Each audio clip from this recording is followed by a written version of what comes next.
Oy, oy, oy, mga kaamoy. Tara, luto tayo. Sabay-sabay natin amoy-amoyin ang ating mga luto. Ayan, nagpapakulo na tayo ng labong. Dahil sa sunod-sunod na pag-ulan at bagyo, may mga labong pa tayo na nangaharvest.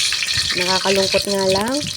Sa ibang kabayan natin na grabe ang dulot ng pagbagyo at malakas na ulan. Hindi talaga patas ang mundo. Kung sa atin, nagdulot ng blessing. Sa iba naman, pighati.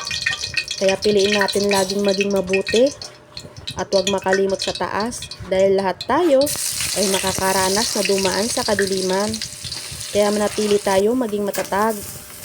So ayan, sundan nyo lang po yung simpleng luto ko. Ayan ay natutunan ko pa sa aking namayapang ama.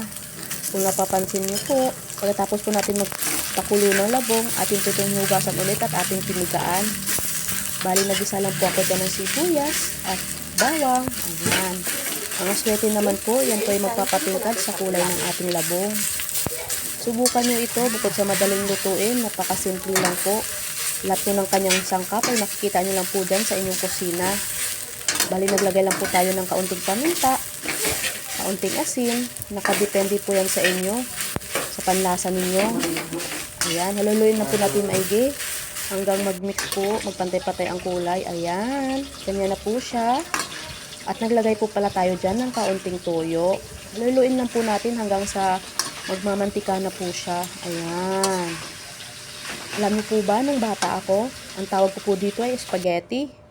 Ayan yung spaghetti sa aming probinsya. Kaya pag nagtatanong ang tatay ko kung anong ulamin namin, sinasabi ko, magluto tayo ng spaghetti. O, diba? Kamukang-kamukha ng spaghetti, kulay pa lang. So, yan guys, please support my channel. Thanks for watching. Please share and like. Bye!